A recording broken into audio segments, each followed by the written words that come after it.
ગૃહમંત્રી અમિત શાહની પ્રેરણાથી બાળકો માટે ખાસ મનોરંજન પ્રવાસનું આયોજન કરાયું છે। ત્યારે મુખ્યમંત્રી ભૂપેન્દ્ર પટેલે પણ બાળકો સાથે મનોરંજન કરી રમશે બાળક ખીલશે બાળક અભિયાનને આગળ વધાર્યું। નોંધનીય છે કે અભિયાન અંતર્ગત ગાંધીનગર લોકસભા વિસ્તારના આંગણવાડીના બાળકોને ફન બ્લાસ્ટમાં લવાયા હતા। અહીં ટોય ટ્રેનમાં મજા માણતા બાળકોના ચહેરા પર ખુશીઓ છલકાઈ ગઈ હતી। આ અભિયાનથી બાળકોનું બાળપણ રંગીન બનશે। मुख्यमंत्री भूपेन्द्र पटेल पण शामिल थया अने बाळको साथे बे क्षण मजा माणी। नाना नाना बाळकोने आप जुओ अने तेमना चेहरा परनो आ स्मित जुओ। तेमना बाळपणने जीवंत राखवा माटे आ प्रयास हाथ धरायो छे। नगर लोकसभानी अंदर माननीय अमितभाई शाह साहेब द्वारा लगभग 2.5 वर्षथी आ कार्यक्रम चाले छे के तेमना विस्तारनी अंदर जे ग्राम्य विस्तारनी अंदर जे बाळ मंदिरो चाले छे અને આર્થિક રીતે ખૂબ ગરીબ હોય છે એવા ઘરના બાળકો તેની અંદર ભણતા હોય છે। તો તેમના દ્વારા ગામે ગામથી એક વિધાનસભાની અંદર દર શનિવારે 4 થી 5 ગાડીઓ મૂકે છે અને એની અંદરથી બાળ મંદિરના બાળકો અહીંયા લાવવામાં આવે છે। તો સીએમ સાહેબ પણ આજે આ મુલાકાત લીધી અને બાળકોને પ્રોત્સાહન આપવાનું કામ કર્યું। સીએમ સાહેબ આંગણવાડીના બાળકોને એન્જોય અને એમને થોડી મજા આવે એના માટે એમને સાહેબની વિધાનસભા બી આવે છે એટલે સાહેબે એવું કીધું કે ભાઈ બાળકો આવે છે તો મારે બી આવવું છે એટલે બાળકોની સાથે સાહેબને નાસ્તો અને રમકડા વિતરણ દર વખતે ચાલે પણ આ વખતે સાહેબે પણ રમકડા વિતરણ ને નાસ્તાનું વિતરણ કરાયું અને બાળકોને બધાને એન્જોય ફૂલ મજા કરાવી। સમાચારોમાં આગળ વધીએ। બનાસકાંઠાથી સમાચાર। ટોલ પ્લાઝા પર વિરોધનો વંટોળ। ઓગળ તાલુકાના ટોલ પ્લાઝા પર વિરોધ થયો। ભલગામ ટોલ પ્લાઝા પર વિરોધ। પોલીસે ધારાસભ્ય સહિત સમર્થકોની અટકાયત કરી। થરા સર્વિસ રોડ પર પડેલ ખાડાઓને લઈને કાંકરેજના ધારાસભ્ય અમૃતજી ઠાકોર બેઠા હતા। ધરણા પર ધારાસભ્યના ધરણા સ્થળ ઉપરથી પોલીસે તેમની અટકાયત કરી। થરા સર્વિસ રોડના ખાડાઓના કારણે વેપારીઓ સહિત વાહન ચાલકો મુશ્કેલીમાં મુકાયા હતા। બલગામ ટોલ નાકા પર આજે ધારાસભ્ય જ્યારે ધરણા પર બેસવાના તે સમયે જ પોલીસ દ્વારા તેમના સમર્થકોને ધારાસભ્યને અટકાયત કરવામાં આવી છે। આપણી સાથે કોંગ્રેસના ધારાસભ્ય અમૃતજી ઠાકોર છે। અમૃતજી, ખાસ કરીને શું પ્રશ્ન હતો અને આજે આપ કેટલા સમર્થકો સાથે ધરણા પર બેઠા? પ્રશ્નની વાત કરવા જાઉં તો થરા શહેરના બંને બાજુના સર્વિસ રોડ જ્યાં નાના મોટા તમામ વેપારીઓ વ્યવસાય કરે છે, જ્યાં ઓગળ તાલુકાનું સેન્ટર છે જે નગરપાલિકા છે, આ થરાનો સર્વિસ રોડ છેલ્લા 2 વર્ષ ઉપરાંતથી વારંવાર ખાડા પડે છે। એમની જે વરસાદી પાણીની જે લાઈન છે, પાણી ચારે બાજુ ચોકઅપ છે। આવા વિવિધ જે સમસ્યાઓ છે, સમસ્યાઓની વારંવાર જિલ્લા સંકલન, તાલુકા સંકલન, સન્માન્ય જિલ્લાના વડા કલેક્ટરશ્રીના અધ્યક્ષતામાં યોજાય છે। આ સંકલનમાં વારંવાર આ પ્રશ્નોની રજૂઆત કરવા છતાં પણ આ સમસ્યાનું નિવારણ ન આવતા કાંકરેજ ઓગળની જનતાએ રોષ ઠાલવ્યો કે ધારાસભ્ય શ્રી આ બેરા મુગાનું ઢોંગ કરતું નેશનલ હાઈવે વિભાગ, આ ટોલ પ્લાઝા વાળા બિલકુલ કોઈનું સાંભળતા નથી। નેશનલ હાઈવે ઓથોરિટીએ ગઈકાલે એમને કહ્યું હતું તમે અમને આવેદનપત્ર આપજો, તમારા આવેદનપત્રની સામે અમે મીડિયા સમક્ષ જવાબ આપીશું। પણ એ પરિસ્થિતિ પોલીસે કેમ ઉત્પન્ન થવા દીધી? એ પરિસ્થિતિ અને એ આવેદનપત્ર લેવા માટે પોલીસે કેમ એ દબાઈ રાખ્યું? એ આવનાર સમયમાં ઉગ્ર આંદોલન રૂપે અમે રોડ ઉપર ફરી ઉતરીશું। આપણી સાથે કાંકરેજના ધારાસભ્ય અમૃતજી ઠાકોર, તેમનું કહેવું છે કે જો પ્રશ્નોના નિરાકરણ નહીં આવે તો હવે ઉગ્ર આંદોલન થશે। કિશોર તુવર, ન્યૂઝ 18 ગુજરાતી, કાંકરેજ। અમદાવાદમાં બાળકોના લંચ બોક્સમાં વધતા જંક ફૂડને લઈને જિલ્લા શિક્ષણ અધિકારી સખત બન્યા છે। ડીઈઓ દ્વારા અમદાવાદની તમામ શાળાઓને પરિપત્ર જારી કરી સૂચના આપવામાં આવી છે કે વિદ્યાર્થીઓ હેલ્ધી ફૂડ લાવે તે માટે વાલીઓને જાગૃત કરવામાં આવે। વિદ્યાર્થીઓમાં વધતા ફાસ્ટ ફૂડના ચલણ અંગે ડીઈઓએ ગંભીર ચિંતા વ્યક્ત કરી છે। ખાસ કરીને દિલ્હી એમ્સમાં ફાસ્ટ ફૂડના કારણે ધોરણ 11ની વિદ્યાર્થીનીના મોતની ઘટનાને ગંભીરતાથી લેવાઈ છે।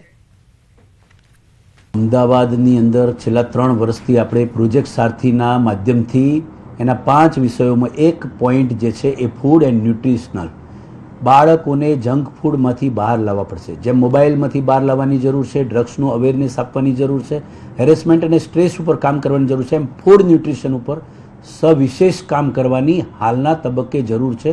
પીઝા, બર્ગર અને બીજા એવા જંક ફૂડ દ્વારા બાળકો નાસ્તામાં જે રીતે લઈને આવે છે, લંચમાં લઈને આવે છે અને એના કારણે આ પ્રકારના ઇસ્યુઝ થાય છે. દિલ્હીની એમ્સની આ ઘટનાએ બધાની આંખો ખોલી નાખી છે એમ કહીએ તો પણ ચાલે. અંબાવાડી શિવાલય કોમ્પ્લેક્સમાં આગનો બનાવ. કોમ્પ્લેક્સના 7મા માળે આગ લાગી. ઓફિસમાં શોર્ટ સર્કિટ થતા આગ લાગી. ઓફિસમાં ધુમાડો થતાં જ સ્ટાફ બહાર નીકળી ગયો. ફાયર વિભાગની ટીમ ઘટના સ્થળે પહોંચી આગ પર સંપૂર્ણ કાબુ મેળવી લેવાયો છે. કોઈ મોટી જાનહાનિ નથી થઈ. હાલ સ્થિતિ કંટ્રોલમાં છે. તો અહીં રાહતના સમાચાર છે કે જાનહાનિ નથી સર્જાઈ. હાલ સ્થિતિ કંટ્રોલમાં છે. તાત્કાલિક જ ફાયર વિભાગને જાણ કરવામાં આવી હતી અને ફાયર વિભાગે આગને ઓલવવામાં સફળતા મેળવી છે. અહીં ઓફિસમાં ધુમાડો થતાં જ સ્ટાફ બહાર નીકળી ગયો હતો. સુરેન્દ્રનગરમાં ઈડીના દરોડા બાદ એસીબીમાં ફરિયાદનો મામલો. સુરેન્દ્રનગર એસીબી કચેરી ખાતે ઉચ્ચ અધિકારીઓ દ્વારા તપાસનો ધમધમાટ. એસીબી ઓફિસના દરવાજા પણ બંધ કરી દેવાયા. અધિકારીઓ દ્વારા હાલ કોઈ નિવેદન આપવાનો ઇનકાર કરાયો. આગામી સમયમાં નવા જૂની થવાના પણ એંધાણ. જિલ્લા કલેક્ટર, નાયબ મામલતદાર સહિત 4 શખ્સો સામે એસીબી પોલીસ મથકે ગુનો નોંધાયો હતો. ઈડીના દરોડા બાદ એસીબીમાં ફરિયાદનો મામલો. એસીબી કચેરી ખાતે ઉચ્ચ અધિકારીઓ દ્વારા તપાસ હાથ ધરવામાં આવી છે.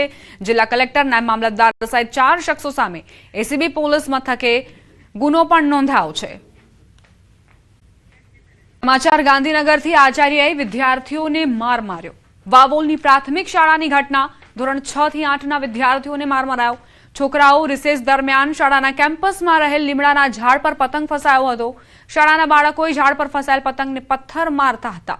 તે દરમિયાન એક પથ્થર આચાર્યની ગાડી પર પડતા ગાડીનો કાચ તૂટ્યો. કાચ તૂટ્યા બાદ આચાર્યએ બાળકોને માર માર્યો. આ ઘટના બાદ વાલીઓ શાળાએ રજૂઆત કરવા પહોંચ્યા હતા અને શાળા અને આચાર્ય સમક્ષ કડક પગલાં ભરવાની માંગ કરી છે. સવાલ અહીં એ થઈ રહ્યો છે કે ધોરણ 6 થી 8ના વિદ્યાર્થીઓ હતા. નિર્દોષ વિદ્યાર્થીઓ હતા. તેમને માત્ર ને માત્ર પતંગની જ રાહ હતી કે પતંગ તેમને મળી જશે, પરંતુ આચાર્યએ તેમને માર માર્યો. કોઈ છોકરાએ પથ્થર માર્યો હશે, ઉપરથી ગાડીનો કાચ તૂટ્યો હશે, તો એને એ છોકરાને આ કૃત્ય કર્યું એ બદલ બધાને પ્રિન્સિપાલ સાહેબે બધાને આ રીતે ભેગા કરીને માર્યા છે. ધોરણ 6, 7 ના 3 વર્ગના છોકરાઓને ભેગા કરીને માર્યા સાહેબે અને બેરહેમીપૂર્વક માર્યા છે. લઘુમતી હિન્દુઓ પર થઈ રહેલા અત્યાચારોને લઈ બજરંગ દળ દ્વારા આક્રોશ વ્યક્ત કરાઈ રહ્યો છે. અમદાવાદના ઘાટલોડિયા વિસ્તારમાં બજરંગ દળ દ્વારા વિરોધ પ્રદર્શન કરાયું. આ વિરોધ પ્રદર્શનમાં બજરંગ દળના કાર્યકરો દ્વારા ઠેર ઠેર પોસ્ટર લગાવીને વિરોધ નોંધાવાયો હતો.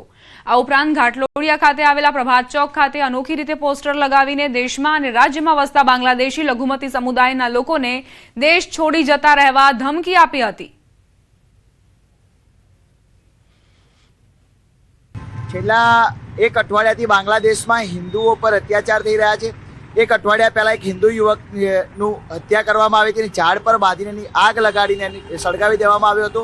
બીજું, ગઈકાલે પણ બીજા એક નિર્દોષ હિન્દુ યુવકની હત્યા કરવામાં આવી છે. સતત ને સતત બાંગ્લાદેશમાં હિન્દુઓની હત્યા થઈ રહી છે. અમે નિર્દેશ આપવા માંગીએ છીએ. અમે છત્રપતિ શિવાજી અને મહારાણા પ્રતાપનો અમે ઇતિહાસ દોહરાવીશું. બાંગ્લાદેશમાં દીપુચંદ નામના એક યુવકની નિર્મમ હત્યા કરવામાં આવી છે અને ત્યારબાદ મામલો બિચકાયો છે. એટલે કે તેને લઈને હવે બજરંગ દળ દ્વારા ઠેર ઠેર વિરોધ પ્રદર્શન કરવામાં આવી રહ્યો છે. બજરંગ દળ દ્વારા અમદાવાદના ઘાટલોડિયા વિસ્તારમાં આવેલા પ્રભાત ચોક ખાતે અનોખી રીતે વિરોધ કરવામાં આવ્યો છે. આ પ્રકારે પોસ્ટર લગાવવામાં આવે છે અને પોસ્ટર સાથે આ વિરોધ જે છે તે દર્શાવવામાં આવી રહ્યો છે. મહત્વનું એ છે કે પ્રભાત ચોક પાસે મહારાણા પ્રતાપની પ્રતિમા છે ને ત્યાં તેમના ભાલા વચ્ચે આ પૂતળાને લગાવી અને આ રીતે અનોખી રીતે વિરોધ જે છે તે બજરંગ દળ દ્વારા કરવામાં આવ્યો છે. સાથે એક ચેતવણી રૂપ પણ આ જે પોસ્ટરો જે છે તે લગાવવામાં આવે છે કે બાંગ્લાદેશમાં જે પ્રકારે બાંગ્લાદેશી મુસલમાનો બજરંગ દળની દ્વારા ચેતવણી આપવામાં આવી છે કે જલ્દી તેઓ ભારત છોડીને નહીતર પછી તેમને ભગાવી દેવામાં આવશે. આ પ્રકારના પોસ્ટરો જે છે તે લાગ્યા છે અને સાથે રોડ ઉપર તેમના ફ્લેગ જે છે તે પણ લગાવવામાં આવે છે. આ પ્રકારે ફ્લેગ લગાવીને તેની પર ચોકડી મારવામાં આવી છે અને આ પ્રકારે બજરંગ દળ દ્વારા વિરોધ કરવામાં આવ્યો છે. ઠેર ઠેર પોસ્ટર, બેનર દ્વારા વિરોધ પ્રદર્શન જે છે તે કરવામાં આવી રહ્યો છે અને આ રીતે વિરોધ કરી અને જે પ્રકારે હિન્દુઓની જે હત્યા થઈ છે ને તેને લઈને બજરંગ દળ દ્વારા આ વિરોધ પ્રદર્શન કરવામાં આવી રહ્યો છે. માઉન્ટ આબુમાં ધીમે ધીમે ઠંડી જામી રહી છે. આબુના તાપમાનમાં સતત ઘટાડો થતા ઠંડીનો ચમકારો અનુભવાઈ રહ્યો છે. લોકો ઠંડીથી બચવા માટે ગરમ પીણા અને તાપણાનો સહારો લેતા જોવા મળ્યા. જો કે આબુની ઠંડીની મજા માણવા માટે મોટી સંખ્યામાં પ્રવાસીઓ માઉન્ટ આબુ પહોંચી રહ્યા છે. ખાસ કરીને શનિ રવિના વીકેન્ડ હોવાથી લોકો માઉન્ટ આબુ તરફ ઉમટ્યા છે.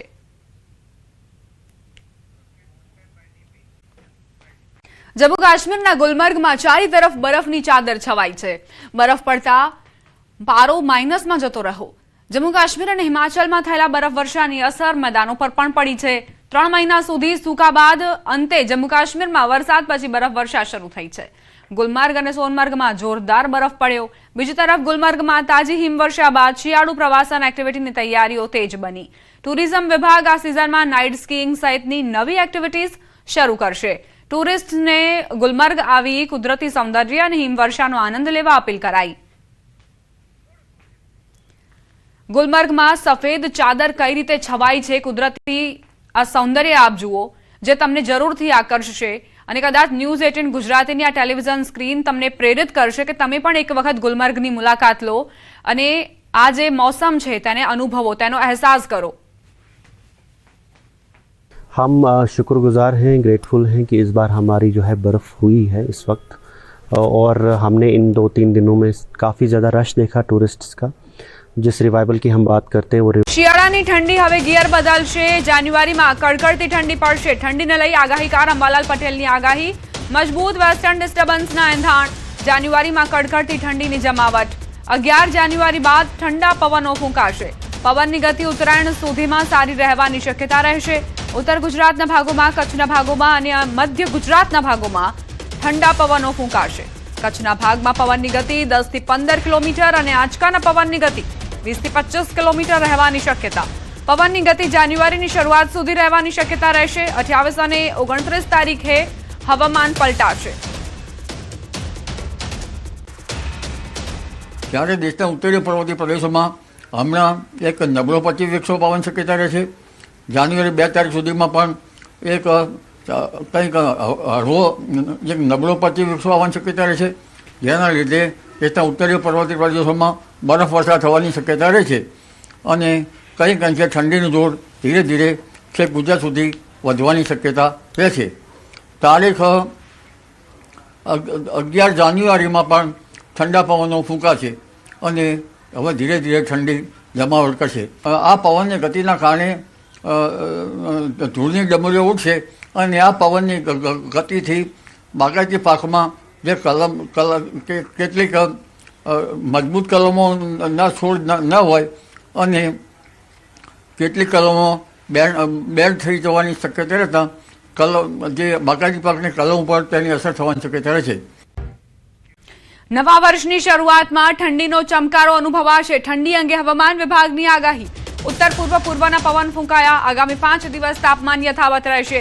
5 દિવસ બાદ 2 થી 3 ડિગ્રી તાપમાન ઘટશે. ઉત્તર પૂર્વ પૂર્વના પવન ફૂંકાવવાના કારણે વહેલી સવારે ઠંડીનો અનુભવ થશે. નલિયાનું લઘુત્તમ તાપમાન 11.2 ડિગ્રી, અમદાવાદનું લઘુત્તમ તાપમાન 15.1 ડિગ્રી તો અમરેલીનું લઘુત્તમ તાપમાન 13.8 डिग्री नोंधाયું. आने वाले 7 दिनों में जो गुजरात स्टेट के फोरकास्ट है उसमें सारे डिस्ट्रिक्ट कवर हैं, जिसमें ड्राई वेदर प्रिवेल करेगा. और मिनिमम टेम्परेचर की बात करेंगे तो आने वाले 5 दिनों के लिए मिनिमम टेम्परेचर 9 लाख चेंज में रहेगा. उसके बाद 2 से 3 डिग्री की गिरावट का पूर्वानुमान है. और मिनिमम टेम्परेचर रियलाइज की बात करेंगे तो अहमदाबाद में 15.1 और गांधीनगर में 14 degree Celsius minimum temperature realise हुआ है. और ओवरऑल पूरे गुजरात स्टेट की बात करेंगे जहां पर सबसे कम मिनिमम टेम्परेचर रियलाइज हुआ है वो नलिया 11.2 डिग्री सेल्सियस. और हम बात करेंगे अहमदाबाद और गांधीनगर के लिए मिनिमम टेम्परेचर के फोरकास्ट की, तो अहमदाबाद के लिए 14 डिग्री सेल्सियस और गांधीनगर के लिए 13 डिग्री. સુરતના અશ્વની કુમાર પોલીસ સ્ટેશનનું ઉદ્ઘાટન. નાયબ મુખ્યમંત્રી હર્ષ સંઘવીના હસ્તે ઉદ્ઘાટન. सांसद धारासभ्य सहितना अग्रणी उपस्थित रहा. नायब मुख्यमंत्रीए पोताना निवेदનમાં પોલીસ જવાનની પ્રશંસા કરી. નાગરિકોને હેલ્મેટ પહેરવા માટે અપીલ પણ કરાઈ.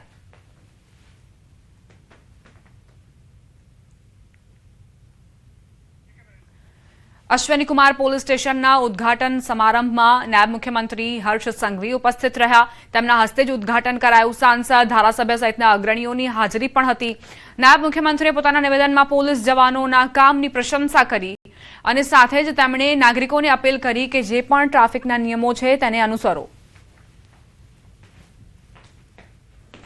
તેરા તુજકો અર્પણના માધ્યમથી જેનું રાત દિવસ મહેનત કરીને જેની બચત હોય જે વ્યક્તિએ પોતાના દીકરા દીકરી માટે કોઈક સોનું ખરીદ્યું હોય, કોઈકે વેપારના માધ્યમથી હજારો લોકોને રોજગારી આપી હોય, એવા વેપારીઓને આર્થિક રીતે કોઈ નુકસાન ના થાય તે માટે તેરા તુજકો અર્પણ કાર્યક્રમ ચાલુ કરવામાં આવ્યો છે. ક્યારેક મારા પોલીસ સ્ટેશનના સાથીઓ વડીલોને હાથ પકડીને ગાર્ડનમાં ફરવા લઈ જતા હોય છે, ક્યારેક વૃદ્ધાશ્રમની અંદર પોતે જમવાનું પીરસતા હોય છે, ક્યારેક આ અનાથ આશ્રમની અંદર જઈને બાળકો બાળકીઓ જોડે એ લોકોને આખા દિવસની એમ્યુઝમેન્ટ પાર્કથી લઈને મ્યુઝિયમોમાં લઈ જતા મેં નજરે જોયા છે. અને ક્યારેક આપણી આ સિંઘમ પોલીસ અનેક ગુનેગારોની ચાલ બદલાઈ ગયેલી બી આપણે સૌએ નજરે જોઈ છે. આ હેલ્મેટ પહેરાવાના કારણે આ વર્ષે કેટલાયના ઘર, કેટલાયના પિતાઓ બચ્યા, કેટલાયની માતાઓ બચી, એનો કોઈને અંદાજો છે? આ 4 લોકો સોશિયલ મીડિયા પર આવીને સોશિયલ મીડિયામાં ચમકવા માટે કોઈ સોશિયલ મીડિયાના ઇન્ફ્લુએન્સર તમને હેલ્મેટની કારણે ફાઇન ભરવું પડે છે એ વિષય સમજાવવા માંડે ને તમે એ વિષય માનવા માનો, એના કરતાં એકવાર હેલ્મેટ પહેરીને બહાર નીકળો અને સુરક્ષામાં કેટલો વધારો થાય છે એનો અંદાજો તમે પ્રાપ્ત કરો. સુરેન્દ્રનગરથી સમાચાર. પોલીસે આરોપીને કરાવ્યું કાયદાનું ભાન. થાનમાં નાયબ મામલતદાર પર કર્યો હતો હુમલો. ઝડપાયેલા 2 આરોપીનું સરઘસ કાઢ્યું. અગાઉ ચેકિંગમાં ગયેલ નાયબ મામલતદારની ટીમ સાથે ઝઘડો કરી કારમાં તોડફોડ કરી ડ્રાઈવરને લાફા ઝીંકી ધમકી આપી હતી. ફરજમાં રૂકાવટ મામલે કુલ 6 શખ્સ સામે થાન પોલીસ મથકે ફરિયાદ નોંધાઈ હતી, જેમાં 2 આરોપી ઝડપાયા. ઝડપાયેલા બંને શખ્સ રવિ પરમાર અને જયપાલ અલગોતરનું થાન પોલીસે સરઘસ કાઢી કાયદાનું ભાન કરાવ્યું. થાન પંથકમાં કાયદો અને વ્યવસ્થાનો ભંગ કરતા શખ્સો સામે પોલીસ એક્શન મોડમાં આવી છે.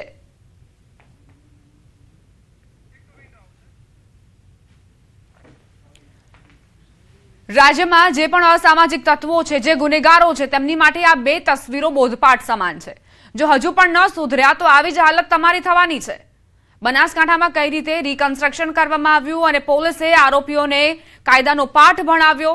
આ આરોપીઓ જે યુવકની હત્યામાં લિપ્ત છે તેમની સામે પોલીસે આ કડક કાર્યવાહી કરી છે. બીજી તરફ સુરેન્દ્રનગરની આ તસવીરો, જ્યાં નાયબ મામલતદાર પર હુમલો કરનારને પોલીસે કાયદાનું ભાન કરાવ્યું છે. થાન પંથકમાં કાયદો અને વ્યવસ્થાનો ભંગ કરતા શખ્સો સામે પોલીસ એક્શન મોડમાં આવી છે અને ઘટનાનું રિકન્સ્ટ્રક્શન કરવા માટે જ્યારે પોલીસ અહીં આરોપીઓને લઈને જતી જોવા મળી તે દરમિયાન તેમની ચાલ જ બતાવે છે કે પોલીસે કઈ રીતે તેમને કાયદાનું ભાન કરાવડાવ્યું છે. સમાચાર. યુવકની હત્યાના આરોપીઓનું સરઘસ કઢાયું. પોલીસે 6 આરોપીનું જાહેરમાં સરઘસ કાઢ્યું. પાલનપુર અમદાવાદ હાઈવે પર યુવકની હત્યા કરી હતી. પોલીસે પાલનપુરના એરોમા સર્કલ પર સરઘસ કાઢ્યું. આરોપીઓને જોતા આજે લોકોનો રોષ ફાટી નીકળ્યો અને કડક સજા થવી જોઈએ, સાથે સાથે ગુજરાત પોલીસ જિંદાબાદના નારા લાગ્યા. પાલનપુર એરોમા સર્કલથી ખાનગી હોટેલ પાસેની ઘટના સ્થળે લઈ જઈ રિકન્સ્ટ્રક્શન કરાયું. 2 ડીવાયએસપી, પીઆઈ, પીએસઆઈ સહિતનો પોલીસ કાફલો લોકોના આક્રોશ વચ્ચે ચુસ્ત સુરક્ષા બંદોબસ્તમાં તૈનાત. આ આરોપીઓ પર એક યુવકની હત્યાનો આરોપ છે. પાલનપુર અમદાવાદ હાઈવે પર આ ઘટનાને અંજામ આપવામાં આવ્યો હતો અને હવે પોલીસે ઘટનાનું રિકન્સ્ટ્રક્શન કરવા માટે જ્યારે આરોપીઓને લઈ ગઈ ત્યારે સારી એવી સરભરા તેમની કરી છે. હાજર લોકોએ પોલીસ જિંદાબાદના નારા લગાવ્યા, પોલીસની કામગીરીને બિરદાવી અને કડકમાં કડક સજા આરોપીઓને થવી જોઈએ તેવી માંગ પણ કરી છે. જે પણ કાયદાને હાથમાં લેતા લોકો છે તેમની માટે આ દ્રશ્યો છે. જો આપે પણ ગુંડાગીરી કરી અને કોઈની હત્યાને અંજામ આપ્યો તો તમારી સાથે પણ આવું જ થશે. આરોપીઓ પર જ્યારે પાલનપુર પશ્ચિમમાં ગુનો દાખલ થયો હતો એ બાબતે એ લોકોને અરેસ્ટ કરીને 8 દિવસના રિમાન્ડ લેવામાં આવે છે. તે રિમાન્ડ અન્વયે ખાસ કરીને આજરોજ જે જગ્યાના જે રિકન્સ્ટ્રક્શન પંચનામું કે જ્યાં તેઓ ભેગા થયા અને તેમને ત્યાં કાવતરું પડ્યું હોય અને ત્યાં પછી જે બનાવની જગ્યા ત્યાં લોકો આવ્યા છે રિકન્સ્ટ્રક્શન પંચનામું પોલીસ દ્વારા કરવામાં આવ્યું છે. અમારી સાથે સંવાદદાતા કિશોર જોડાઈ ગયા છે વધુ જાણકારી સાથે. કિશોર, શું ઘટનાક્રમ હતો, કેવી રીતે યુવકની હત્યા કરવામાં આવી હતી અને કેટલા આરોપીઓ પકડાયા છે? ચોક્કસથી દીપા, જે પાલનપુર અમદાવાદ હાઈવે ઉપર 5 દિવસ પહેલા પૈસાને લેતી દેતી મામલે ભરત ચૌધરી અને અન્ય એક યુવક ઉપર હુમલો કરવામાં આવ્યો હતો. તે દરમિયાન ભરત ચૌધરી નું મોત નીપજ્યું હતું અને અન્ય એક યુવકને ખાનગી હોસ્પિટલમાં સારવાર માટે રખાયો હતો. તે બાદ પોલીસની ટીમ જે છે તે અલગ અલગ ટીમો બનાવી આરોપીઓને પકડવા માટે ટીમો બનાવવામાં આવી હતી અને 5 દિવસ બાદ 6 આરોપીઓને ઝડપી પાડવામાં આવ્યા હતા અને આ તમામ જે આરોપીઓ છે તેમનું આજે જાહેરમાં વરઘોડું કાઢવામાં આવ્યું હતું અને રીકન્સ્ટ્રક્શન દરમિયાન જ્યારે ઘટના સ્થળે આરોપીઓને લાવવામાં આવ્યા હતા પોલીસ બંદોબસ્ત વચ્ચે, ત્યારે લોકોનો રોષ પણ ફાટી નીકળ્યો હતો અને ખાસ કરીને જે પોલીસે આરોપીઓની જાહેરમાં ધુલાઈ કરીને આરોપીઓને કાયદાનું ભાન પણ કરાવ્યું હતું. જ્યારે આ યુવકને પોલીસ જે છે તે કાયદાનું ભાન કરાવી રહી હતી તે દરમિયાન ગુજરાત પોલીસ જિંદાબાદના નારા પણ લોકો દ્વારા લગાવવામાં આવ્યા હતા અને આરોપીઓને જોઈને લોકોનો રોષ પણ ફાટી નીકળ્યો હતો. દીપા. કિશોર, ઘટનાનું રીકન્સ્ટ્રક્શન થયું તે બાદ આખરે પોલીસે કેવા પ્રકારની પ્રતિક્રિયા આપી? આ જે આરોપીઓ છે શું અન્ય પણ આરોપીઓ પકડવાના બાકી છે અને કેવી રીતે ઘટનાનું રીકન્સ્ટ્રક્શન કરાયું તે પણ જણાવજો. ચોક્કસથી દીપા, જે 24 જે લોકો છે તેમના સામે જે છે ગુનો દાખલ કરવામાં આવ્યો હતો અને પોલીસે મુખ્ય આરોપી સહિત 6 આરોપીઓની અટકાયત કરી હતી અને અટકાયત કર્યા બાદ આ જે તમામ આરોપીઓ છે તે તમામ આરોપીઓને રીકન્સ્ટ્રક્શન માટે પાલનપુર એરોમા સર્કલ પાસે લાવવામાં આવ્યા હતા કે જ્યાં જે ભરત ચૌધરી નામના યુવકની જાહેરમાં જે હત્યા કરવામાં આવી હતી અને આ રીકન્સ્ટ્રક્શન દરમિયાન આરોપીઓ જે છે તે લંગડાતા પોલીસ બંદોબસ્ત વચ્ચે જે છે તે ઘટના સ્થળે પહોંચ્યા હતા અને તે દરમિયાન લોકોનો ટોળો છે તે પણ ઉમટી પડ્યું હતું અને પોલીસ બંદોબસ્ત વચ્ચે આરોપીઓનું રીકન્સ્ટ્રક્શન ચાલી રહ્યું હતું. તે દરમિયાન ગુજરાત પોલીસ જિંદાબાદના નારા પણ લાગ્યા હતા અને પોલીસે પણ આરોપીઓને કાયદાનું ભાન કરાવવા માટે પોલીસે પણ આ જે યુવકો હતા જે હત્યાના જેમના પર આરોપ છે તેમની જાહેરમાં સરભરા કરી હતી અને જાહેરમાં ધુલાઈ કરી હતી અને જાહેરમાં સરભરા કરવામાં આવતા જે લોકો છે તે લોકો દ્વારા પણ ગુજરાત પોલીસ જિંદાબાદના નારાઓ લગાવવામાં આવ્યા હતા અને અત્યારે જે આ જાહેરમાં સરભરા કરતા વિડીયો જે વાયરલ સોશિયલ મીડિયા પર પણ થઈ રહ્યા છે અને પોલીસ દ્વારા અત્યારે તો આજે તમામ આરોપીઓ છે તેમને પોલીસ કસ્ટડીમાં લઈ જવામાં આવ્યા છે અને અન્ય આરોપીઓ છે તેમની શોધખોળ પણ હાથ ધરવામાં આવી છે. દીપા. કિશોર, આ 6 આરોપીઓ સિવાય જે અન્ય આરોપીઓ છે શું તેમની પણ શોધખોળ હાથ ધરાઈ છે? તેમને પકડવા માટે પણ કામગીરી કરાઈ રહી છે? ચોક્કસથી દીપા, જે હત્યા કરવામાં આવી હતી તેમાં 24 લોકો સામે જે ફરિયાદ નોંધાવવામાં આવી હતી અને તેમાં મુખ્ય આરોપી સહિત 6 આરોપીઓની અટકાયત કરવામાં આવી છે. અલગ અલગ પોલીસ દ્વારા પીઆઈ કક્ષાની એલસીબી અને એસઓજીની અલગ અલગ ટીમો 8 બનાવવામાં આવી છે. અલગ અલગ રાજ્યોમાં પણ મોકલવામાં આવી છે. અન્ય જે આરોપીઓ છે તેમની શોધખોળ કરવા માટે ટીમો જે છે અલગ અલગ સીસીટીવી ફૂટેજ તેમજ અલગ અલગ વિસ્તારોમાં અત્યારે ફરી પણ રહી છે અને ટૂંક જ સમયમાં અન્ય પકડાશે તેવું પોલીસનું કહેવું છે. દીપા. આભાર કિશોર, જાણકારી આપવા માટે. 6 આરોપીઓનું જાહેરમાં સરઘસ કાઢવામાં આવ્યું. રીકન્સ્ટ્રક્શન માટે પોલીસ તે લોકોને અહીં લાવી હતી અને એ દરમિયાન જે હાજર જનતા હતી તેમણે પોલીસ જિંદાબાદના નારા લગાવ્યા છે. એક યુવકની નિર્મમ હત્યાને અંજામ આપવામાં આવ્યો હતો, તેમાં 6 આરોપીઓ પકડાયા છે.